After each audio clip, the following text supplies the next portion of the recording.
Okay, let's unpack this.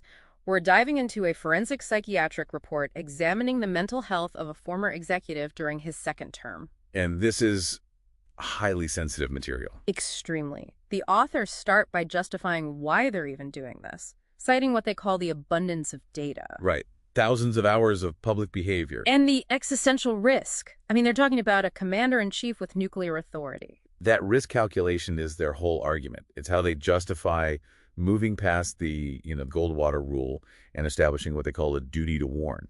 So what's the core finding? The central thesis is this concept of a dual-track psychological deterioration. That's the framework for everything. Okay, let's break down that duality. Vector A is the malignant narcissism. Right. And it's really important to stress this is not a diagnosis from the DSM-5. It's a theoretical idea, a personality structure from Erich Fromm. And it has 4 components. 4. You have your basic narcissism, paranoia, and antisocial personality, and then the most dangerous quadrant, sadism. And sadism here means what exactly? It means deriving genuine pleasure from inflicting pain or humiliation on people you see as your enemies. So are they saying policy decisions like the family separation policies they mentioned are driven by that? They argue it's the expression of that structure, that the malignant narcissist gets, and this is their term, psychological nutrition, from the suffering. But that's only half the picture. Right, because that personality has been there for a long time. The new variable is Vector B. Vector B, the organic cognitive decline, a progressive neurological issue, the dementia hypothesis. And how did these 2 tracks interact? The cognitive decline removes the frontal lobe inhibitors. The brain's brakes. Yeah. Exactly. The brakes are gone.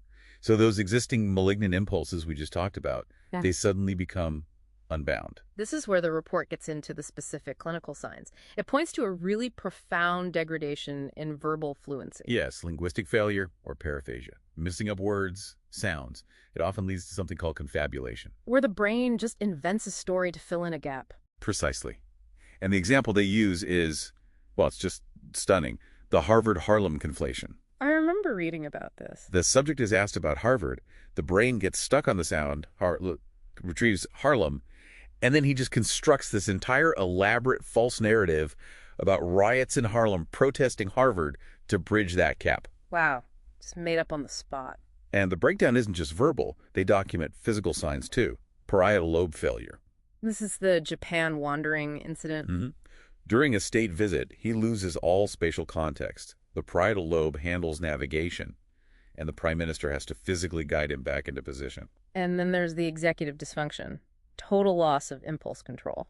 They bring up the tariff tantrum with Canada. It wasn't triggered by policy or strategy, but by seeing a TV ad that caused a narcissistic injury.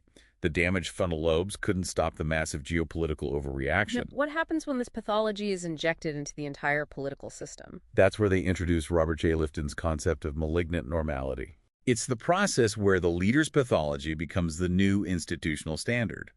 The whole ecosystem is forced to adapt to the delusion. They compare it to the Asch conformity experiment. Yeah. The leader makes an obvious cognitive error, and all the followers just affirm it, forcing everyone else to doubt their own eyes and ears. So the report's final synthesis is pretty stark. It is. The psychological vector ensures cruelty, and the cognitive vector ensures catastrophic error.